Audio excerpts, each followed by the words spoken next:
শুভ সকাল বন্ধুরা, আশা করি সকলেই ভালো আছেন। গরম চায়ে মুখ দিয়ে ভিডিওটা শুরু করছি।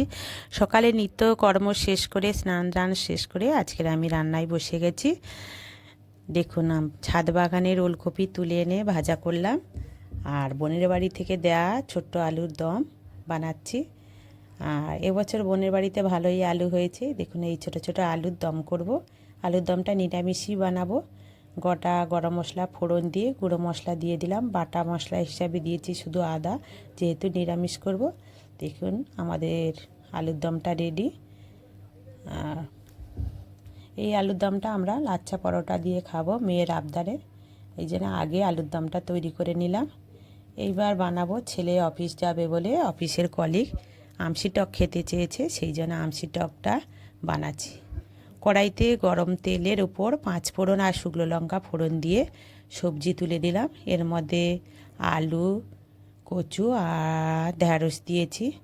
আপনারা অন্যান্য সবজি দিয়েও করতে পারেন। দেখুন, শুধু আলু দিয়ে করা যায়, শুধু ভেন্ডি দিয়েও বানানো যায়। দেখুন, এবার সর্ষে বাটা দিয়ে দিলাম। সর্ষে বাটা দিয়ে স্বাদ মতন লবণ দিয়ে দিয়েছি।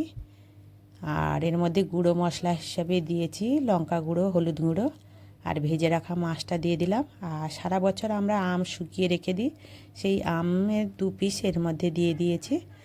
দিলে আমাদের টকটা রেডি হয়ে যাবে। এবার মেয়ের আবদারের যে লাচ্ছা পরোটা, এর মধ্যে লবণ, একটু চিনি আর তেল আর স্বাদ মতো লবণ দিয়ে ভালো করে মাখিয়ে নিলাম। মাখিয়ে কিছুক্ষণ রেখে দিয়েছিলাম। এবার লেচি কেটে নিয়ে উপরে একটা লেয়ার দিয়ে দিলাম, কর্নফ্লাওয়ার দিয়েছি সাদা তেলের মতো দিয়ে, এর উপরে লেচি কেটে নিলাম। দেখুন কি সুন্দর হয়েছে না?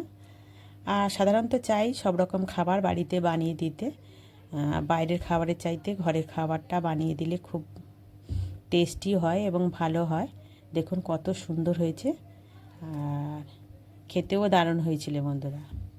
আজকের আমি একটু শুকনো মাছ রান্না করব। সারা শীত চলে গেল, একবার রান্না হয়েছে, এই আর একবার দ্বিতীয়বার হচ্ছে। কিভাবে আমি শুটকি মাছটা রান্না করছি দেখুন।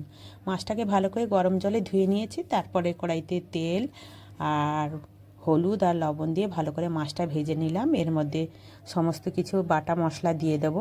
ওই মাছের মধ্যে দিয়ে দেবো আদা, রসুন, পেঁয়াজ, টমেটো আর গুঁড়ো মশলা, হলুদ, লঙ্কা দিয়ে ভালো করে কষিয়ে নেব। কষানো হয়ে গেলে উপর থেকে এই যে সবজিগুলো কেটে রেখেছিলাম, ওলকপি, আলু, বেগুন আর পুঁই শাক দিয়ে এটা রান্না করব। পুঁই শাক দিয়ে এটা রান্না করলে দারুণ লাগে খেতে। দেখুন, এইবার সবজি দিয়ে ভালো করে কষিয়ে নিচ্ছি। কষিয়ে নিয়ে এর উপরে একটুখানি সর্ষে বাটা দিয়ে আমি ঢাকা দিয়ে দেবো।